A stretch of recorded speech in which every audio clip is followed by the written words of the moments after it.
નમસ્કાર મિત્રો, હવે આપણે સંયોગીકરણ પ્રક્રિયા જે છે સંયોગીકરણ પ્રક્રિયા આપણે આગળના ભાગમાં જોઈએ. તો આ સંયોગીકરણ પ્રક્રિયા છે, સંયોગીકરણ પ્રક્રિયાનો ઉપયોગ જે છે ઉપયોગ તમારે કઈ જગ્યાએ થાય છે?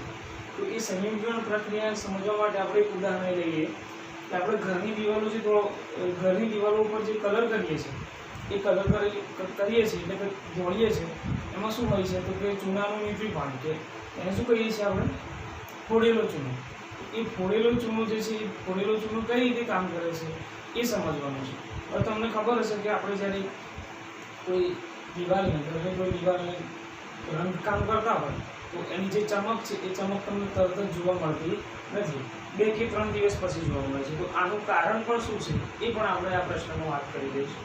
તો અહીંયા આપણે પ્રશ્ન જોઈએ પહેલાં કે ઘરની દિવાલ ધોવા માટે શું વપરાય છે, તે બધા કેવી રીતે બને છે તે સમીકરણ લખી સમજાવો.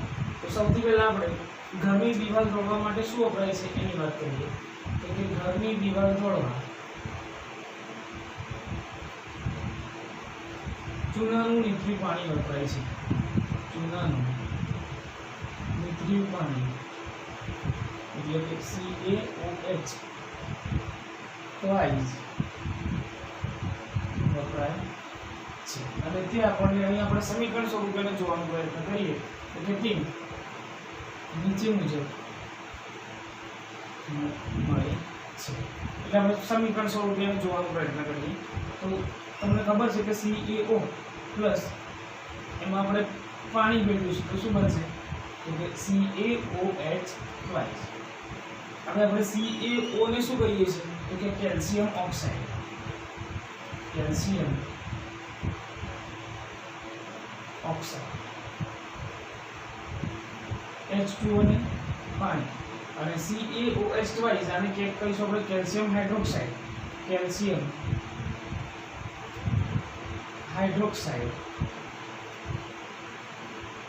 અથવા ચૂનાનું નીતર્યું પાણી. ચૂનાનું નીતર્યું પાણી અથવા તો આપણે પીટ લાઈન કહીશું. તો અહીં જે આપણને CaOH ટ્વાઇસ જે મળે છે એ કઈ રીતે બને છે તો કે આપણે સંયોગીકરણ પ્રક્રિયામાં જોયું હતું કે કેલ્શિયમ ઓક્સાઇડ છે એની પાણી સાથેની પ્રક્રિયા થાય તો CaOH ટ્વાઇસ મળે છે, એટલે કે ચૂનાનું નીતર્યું પાણી મળે છે. એ ચૂનાનું નીતર્યું પાણી જે છે આપણે દિવાલો ધોવા માટે ઉપયોગ કરીએ છીએ. હવે આ જે CaOH ટ્વાઇસ જે છે એ CaOH ટ્વાઇસ એટલે કે ઘરની દિવાલો ધોવા માટે ઘરની દિવાલ ધોવા માટે CaOH ટ્વાઇસનો ઉપયોગ થાય છે. એટલે કે CaOH ટ્વાઇસનો ઉપયોગ કરવાથી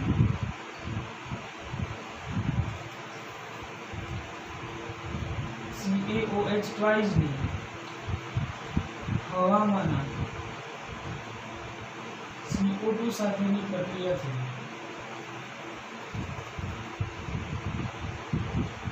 CaCO3 એ આપણે કઈ રીતે બને છે એ પણ અહીં વાત કરીશું કે CaCO3 નું પાતળું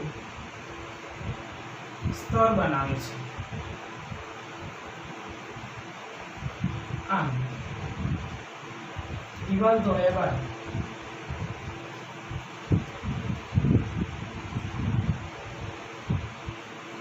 બે કે 3 દિવસ પછી રંગની ચમક આવે છે. રંગની ચમક આવે છે. આ આપણે જોયેલું છે બરાબર કે જ્યારે કોઈ દિવાલને આપણે કલર કરતા હોય તો એની ચમક જે છે ચમક તમને 2 કે 3 દિવસ પછી જોવા મળતી હોય છે. તો આવું કેમ થાય છે એ આપણે પ્રશ્નમાં જોવાનું છે કે એવું કેમ થાય છે તો કે અહીં જે CaOH ટ્વાઇસ જે છે એટલે કે કેલ્શિયમ હાઇડ્રોક્સાઇડ ચૂનાનું નીતર્યું પાણી જે છે એ પાણી ચૂનાનું નીતર્યું પાણી કે જે આપણે દિવાલ પર કલર કરવા માટે લગાવીએ છીએ તો હવામાં કાર્બન ડાયોક્સાઇડ સાથે પ્રક્રિયા કરી અને શું બનાવે છે તો કે CaCO3 નું પાતળું સ્તર બનાવે છે. હવે CaCO3 એટલે એને આપણે કહીશું કેલ્શિયમ કાર્બોનેટ. હવે એ કેલ્શિયમ કાર્બોનેટનું પાતળું સ્તર બનાવતી હોવાથી એની જે ચમક જે છે ચમક 2 કે 3 દિવસ પછી આવતી હોય છે. તો એ કેલ્શિયમ કાર્બોનેટ કઈ રીતે બને છે એ પણ આપણે સમીકરણ સ્વરૂપે જોઈ લઈએ. તો અહીં આપણે CaOH ટ્વાઇસ એટલે દિવાલ પર આનું સ્તર લગાડીએ છીએ આપણે, અને ત્યાર પછી આપણે વાત કરીએ કે હવામાંના કાર્બન ડાયોક્સાઇડ એટલે કે CO2 સાથે પ્રક્રિયા કરશે તો આપણને નિપજ તરીકે શું મળશે? તો Ca અને CO3, Ca CO3 અને અહીં શું દૂર થશે? તો કે H2O પાણી દૂર થશે. હવે અહીં આપણે ઓક્સિજન ગણીએ તો આ બાજુ ઓક્સિજન કેટલા છે? જો આ 1 અને O3 એટલે 4 છે.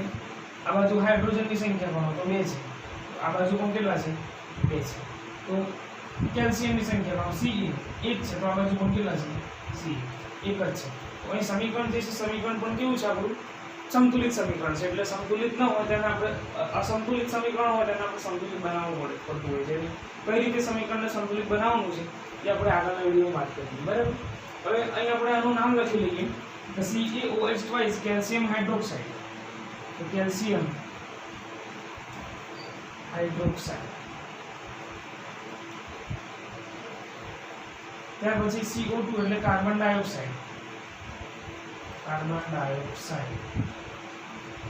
CaCO3 calcium carbonate. શું કહીશું? Calcium carbonate. અને H2O ને કહીશું આપણે પાણી. તો આ જે પ્રક્રિયા છે એ પ્રક્રિયાની મદદથી આપણે કહી શકીએ કે દિવાલ તોડવા માટે જે આપણે પદાર્થ વાપરીએ છીએ એ કેલ્શિયમ હાઇડ્રોક્સાઇડ એટલે કે ચૂનાનું નિત્રી પાણી છે. અને એ ચૂનાનું નિત્રી પાણી આપણે દિવાલ પર રંગ લગાડતા હોય, દોડતા હોય ત્યારે એની જે ચમક જે છે ચમક 2 કે 3 દિવસ પછી જોવા મળતી હોય છે. એનું કારણ પણ છે તો કે અહીં CaCO3 બને છે, પણ કોના કારણે બને છે? તો કે CO2 ના કારણે બનતો હોય છે. ત્યાર પછી આપણે જે ઉષ્માક્ષેપકની વાત કરવાની છે કે ઉષ્માક્ષેપક પ્રક્રિયા એટલે કેવી પ્રક્રિયા? તો કે તમને ખબર હશે કે જો મોટાભાગની પ્રક્રિયાઓ થતી હોય તો કંઈ ને કંઈ ફેરફાર થતા હોય છે. હવે કેવા પ્રકારના ફેરફાર થાય છે એ આપણે જે રાસાયણિક પ્રક્રિયાઓ છે એ રાસાયણિક પ્રક્રિયાઓ કયા પ્રકારની છે એના ઉપર આધાર રાખતા હોય છે. તો અહીં આપણે ઉષ્માક્ષેપક પ્રક્રિયા જે છે ઉષ્માક્ષેપક પ્રક્રિયા સમજવાની છે. તો ઉષ્માક્ષેપક પ્રક્રિયા સમજવા માટે સૌથી પહેલાં આપણે જોઈશું કે ઉષ્માક્ષેપક પ્રક્રિયા એટલે શું? ક્ષેપક પ્રક્રિયા એટલે શું? ઉદાહરણ આપી સમજાવો. ઉદાહરણ આપી સમજાવો. ઉષ્માક્ષેપક પ્રક્રિયા એટલે ઉષ્મા સાથે સંકળાયેલી કોઈ પ્રક્રિયા છે. હવે ઉષ્માક્ષેપક ક્ષેપણ થવું એટલે કે આપણે કહીએ ને અવક્ષેપ મળે એટલે ક્ષેપણ થવું એટલે શું કહી શકાય? તો કે મુક્ત થવું. ઉષ્માક્ષેપક એટલે જે રાસાયણિક આની વ્યાખ્યા આપી આપણે આ રીતે આપી શકીએ કે જે રાસાયણિક પ્રક્રિયા ઉષ્મા મુક્ત થતી હોય એટલે નિકોજોના નિર્માણ વખતે ઉષ્મા મુક્ત થતી હોય તો એવી રાસાયણિક પ્રક્રિયાને આપણે કેવી પ્રક્રિયા કહીશું? કે ઉષ્માક્ષેપક પ્રક્રિયા. હવે એના આપણે ઉદાહરણ પણ જોઈશું. પહેલાં આપણે વ્યાખ્યા જે રાસાયણિક પ્રક્રિયા દરમિયાન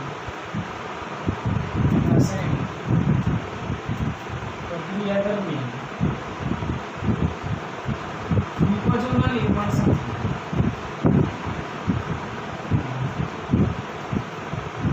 સાથે ઉષ્મા મુક્ત થતી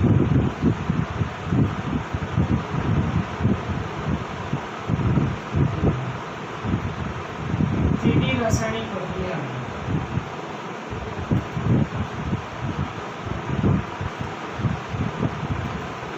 ઉષ્માક્ષેપક પ્રક્રિયા કહે છે. ઉષ્માક્ષેપક પ્રક્રિયા કહે છે. એટલે કે અહીં આપણે ખાસ શબ્દ સમજવાનો છે કે ઉષ્માક્ષેપણ એટલે કે જે રાસાયણિક પ્રક્રિયા દરમિયાન ઉષ્મા મુક્ત થતી હોય તેવી રાસાયણિક પ્રક્રિયાને આપણે કેવી પ્રક્રિયા કહીશું? ઉષ્માક્ષેપક પ્રક્રિયા કહીશું. હવે એના કેટલાક ઉદાહરણ જોઈએ આપણે. કુદરતી વાયુનું સળંગ. ઉદાહરણ કુદરતી વાયુનું સળંગ. હવે અહીં તમને પ્રશ્ન થાય કે કુદરતી વાયુ જે છે કુદરતી વાયુ સળગે તો એ કઈ રીતે એનું સમીકરણ તમારે કઈ રીતે લખવું? તો ધ્યાન રાખવાનું કે જો કુદરતી વાયુ એટલે આપણે મિથેન લઈએ છીએ, મિથેનનું સૂત્ર કયું? CH4. પછી જ્યારે આપણે કોઈ પણ પદાર્થને દહન કરીએ છીએ એટલે કે સળગાવીએ છીએ તો કયા વાયુની હાજરીમાં સળગે છે? તો કે ઓક્સિજન. એટલે હવામાં કયો વાયુ હોય? ઓક્સિજન. અને ઓક્સિજન જે છે દહન શામક છે, દહન પોષક છે કે જે પદાર્થને સળગવામાં મદદ કરે છે. તો અહીં જે આપણે કુદરતી વાયુ છે ઓક્સિજનની હાજરીમાં સળગશે તો આપણને નિપજ શું મળશે એ પણ તમારે ખ્યાલ રાખવાનો છે. એટલે એ આપણે કુદરતી વાયુ એટલે CH4 લઈએ તો CH4 એટલે એને કહીશું આપણે મિથેન. હવે સળગે છે હવામાં સળગે છે તો કોની હાજરીમાં સળગશે O2 એટલે કે ઓક્સિજન. તો અહીંયા આપણને નિપજમાં શું મળશે એટલે નિપજમાં શું મળે તો કોઈ પણ પદાર્થ સળગતો હોય તો ધુમાડો તો નીકળવાનો જ છે એટલે કે કાર્બન ડાયોક્સાઇડ મળશે. શું મળશે કાર્બન ડાયોક્સાઇડ CO2 મુક્ત થશે કાર્બન ડાયોક્સાઇડ કહીશું આપણે.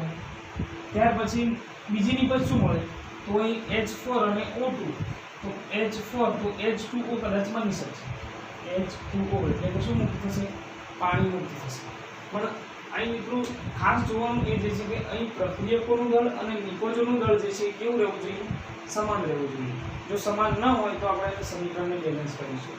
તો સૌથી પહેલાં અહીં આપણે હાઇડ્રોજનની ગણતરી કરીએ તો હાઇડ્રોજન આ બાજુ કેટલા છે પ્રક્રિયકોના બાજુમાં તો 4 છે તો આ બાજુ કેટલા છે 2 છે. તો અહીં કેટલા વડે ગુણશો તો 4 થશે 2 વડે ગુણો તો અહીં ઓક્સિજન કેટલા થાય 2 ઓક્સિજન અને 2 આ બાજુ એટલે અહીં ઓક્સિજન કેટલા થઈ જશે 4. તો આ બાજુ આને આ બાજુ ઓક્સિજનને કેટલા વડે ગુણવા પડશે 2 વડે ગુણવા પડશે એટલે 2 4 ઓક્સિજન આ બાજુ અને અહીં 2 એટલે 2 4.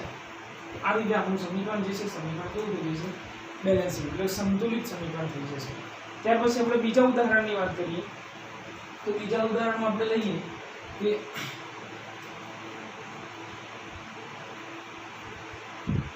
કોલસાનું સળગ. તો કોલસો એટલે આપણે કાર્બન કહીએ છીએ કાર્બન કોલસો કાર્બનનું સ્વરૂપ છે એટલે C પ્લસ O2 તો શું બનશે CO2 અને ઉષ્મા મળશે આપણને. શું મળશે આપણે દુનિયામાં ઉષ્મા. એટલે તમે જ્યારે જોયું હશે કે કોઈ જગ્યાએ કોલસાને બાળવામાં આવે એનું દહન કરવામાં આવે તો શું મુક્ત થાય છે ઉષ્મા મુક્ત થાય છે અને કાર્બન ડાયોક્સાઇડ જે છે કાર્બન ડાયોક્સાઇડ વાયુ પણ મુક્ત થતો હોય છે. ત્યારબાદ આપણે વાત કરીએ તો સેન્દ્રિય પદાર્થ હોય એ સેન્દ્રિય પદાર્થનું જો વિઘટન થતું હોય તો એ પણ કેવી પ્રક્રિયા છે તો કે ઉષ્માક્ષેપક પ્રક્રિયા છે કે આપણને એ પ્રક્રિયામાંથી શું મળે છે ઉષ્મા મળે છે અને જેના આધારે આપણે બાયોગેસ જે પ્લાન્ટ હોય એ પ્લાન્ટ આપણે કાર્યરત હોય છે. એટલે સેન્દ્રિય પદાર્થોનું સળગવું સેન્દ્રિય પદાર્થોનું હવાની ગેરહાજરીમાં સળગવું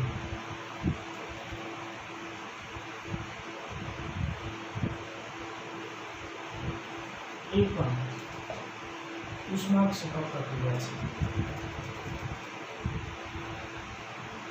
મિત્રો અહીં આપણે જો ઉષ્માક્ષેપક પ્રક્રિયાઓની વાત કરતા હોય તો આપણને ઘણી બધી પ્રક્રિયાઓ યાદ આવે પરંતુ આપણે એવી જ પ્રક્રિયાઓ જે લેવાની છે કે જેમાંથી ઉષ્માનું મુક્ત થતી હોય. તો આ રીતે આપણે ઉષ્માક્ષેપક પ્રક્રિયા જે છે ઉષ્માક્ષેપક પ્રક્રિયાને સમજવાની છે. તો ફરીથી એક વખત આપણે નજર મારી લઈએ કે ઉષ્માક્ષેપક પ્રક્રિયા એટલે શું. તો સૌથી પહેલાં આપણે એની વ્યાખ્યા આપીશું કે જે રાસાયણિક પ્રક્રિયા દરમિયાન નિપજોના નિર્માણ સાથે ઉષ્મા મુક્ત થતી હોય તો તેવી રાસાયણિક પ્રક્રિયાને ઉષ્માક્ષેપક પ્રક્રિયા કહે છે.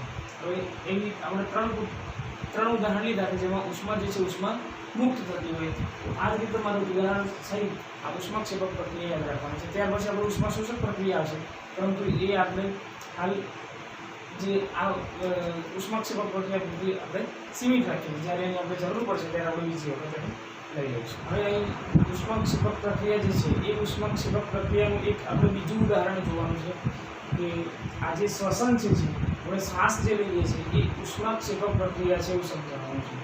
એ સમજવા માટે આપણે ખોરાક પર જવું પડશે કે ખોરાક જે છે ખોરાક આપણે કેમ ખાઈએ છીએ. તો આપણે એ સમજી શકીએ કે આપણે શું કરીએ છીએ જીવન જીવવા માટે ખોરાક લઈએ છીએ અને એ ખોરાકમાંથી આપણને શું મળે છે તો કે ઉર્જા મળે છે. અને આ ઉર્જા જે છે એ ઉર્જા કઈ રીતે મળે છે તો તમને ખબર હશે કે મોટેભાગે આપણે જે ખોરાક લઈએ છીએ એ ખોરાકનું સરળ પદાર્થોમાં શું થાય છે વિઘટન એટલે કે પાચન દરમિયાન સરળ પદાર્થોમાં વિઘટન થાય છે અને એમાંથી આપણને શું મળે છે કેટલાક પદાર્થો સંશ્લેષિત થાય છે. દાખલા તરીકે વાત કરતા હોય આપણે તો કે ભાત બટાકા અને બ્રેડની વાત કરીએ તો કે દાળ ભાત બટાકા અને બ્રેડમાંથી આમાંથી શું મળે છે આપણને તો કે કાર્બોદિત મળે છે. ભાત, બટાકા અને બ્રેડ જેવા પદાર્થો જે છે એમાંથી આપણને શું મળે છે તો કે કાર્બોદિત મળે છે. હવે આ જે કાર્બોદિત જે છે એ કાર્બોદિત કોષોમાં કોષો જે છે એ કોષો આ કાર્બોદિતનો ઉપયોગ કરી અને શ્વસન દરમિયાન ઓક્સિજનનો ઉપયોગ કરી અને શું બનાવે છે, શેનું નિર્માણ કરે છે તો કે ગ્લુકોઝનું નિર્માણ કરે છે. અને એ જે ગ્લુકોઝ જે છે એ કોષ સાથે સંયોજાય અને જે પ્રક્રિયા કરે છે એ આપણી ઉષ્માક્ષેપક પ્રક્રિયા છે. એટલે શ્વસન દરમિયાન જે પ્રક્રિયા થાય છે આ રીતે થાય છે. તો કે ગ્લુકોઝ જે છે એ ગ્લુકોઝ ઓક્સિજન સાથે પ્રક્રિયા કરી અને જે ઉર્જા જે છે ઉર્જા મુક્ત કરે છે. તો આ રીતે આપણી શ્વસનની પ્રક્રિયા છે એ શ્વસનની પ્રક્રિયા પણ કેવી છે, ઉષ્માક્ષેપક પ્રક્રિયા છે. એટલે કે અહીં જે શ્વસન છે એ શ્વસનમાં શું થાય છે તો આપણે જે ખોરાક લઈએ છીએ એ ખોરાકમાંથી જે પાચન દરમિયાન સરળ પદાર્થો વિભાજિત થયા બાદ અહીં આપણે ઉદાહરણ લઈએ કે ભાત, બટાકા અને બ્રેડ જે છે એમાંથી આપણને શું મળે છે, કાર્બોદિત મળે છે. તો કે આ કાર્બોદિત જે છે એ કાર્બોદિત શું થાય તો કે આ કાર્બોદિતનું શેમાં રૂપાંતર થાય છે, ગ્લુકોઝમાં રૂપાંતર થાય છે. અને એ ગ્લુકોઝ જે છે એ ગ્લુકોઝ શ્વસન દરમિયાન કોષો સાથે ઓક્સિજન સાથે સંયોજાય, કોષોના ઓક્સિજન સાથે સંયોજાય અને એનું શું કરે છે, વિઘટન કરે છે. અને વિઘટન દરમિયાન જે ઉર્જા જે છે ઉષ્મા એટલે કે ઉર્જા કહીએ છીએ આપણે, જે ઉર્જા શું કરે છે, મુક્ત કરે છે. તો આ રીતે શ્વસન જે છે એ શ્વસન કેવી પ્રક્રિયા કહીશું આપણે, ઉષ્માક્ષેપક પ્રક્રિયા છે એવું આપણે કહી શકીએ. હવે અહીં જે ગ્લુકોઝનું નિર્માણ થયા પછી ઓક્સિજન સાથેની પ્રક્રિયા જે છે કઈ રીતે થાય છે એ તમને બતાવેલું છે. હવે જો ગ્લુકોઝ એટલે યાદ રાખવાનું કે C6H12 અને O6 એની ઓક્સિજન સાથેની પ્રક્રિયા થાય તો અહીં આપણને મળશે CO2H2 અને સમીકરણ બેલેન્સ કરવા માટે તમારે ગુણવા પડશે. અને આ પ્રક્રિયા દરમિયાન આપણને ઉર્જા મળતી હોવાથી શ્વસન જે છે એ શ્વસન આપણને કેવી પ્રક્રિયા મળે છે તો કે ઉષ્માક્ષેપક પ્રક્રિયા મળે છે. ત્યાર પછીની જે બીજી પ્રક્રિયા છે એમાં આપણે વિઘટન પ્રક્રિયા છે. તો એ વિઘટન પ્રક્રિયા વિશે આપણે થોડી વાત કરી લઈએ કે વિઘટન પ્રક્રિયામાં શું થશે તો કે જે સંયોજન છે અથવા તો કોઈ પદાર્થ હોય તો એ પદાર્થ એક કરતાં વધારે તત્વોનો બનેલો હશે તો એનું શું થશે, વિઘટન થશે. અને એ વિઘટન દરમિયાન નવા પદાર્થો જે છે નિર્માણ થશે. તો આવી પ્રક્રિયાને આપણે શું કહીશું તો કે વિઘટન પ્રક્રિયા કહીશું. એ આપણે હવે નેક્સ્ટ પાર્ટમાં જોઈશું.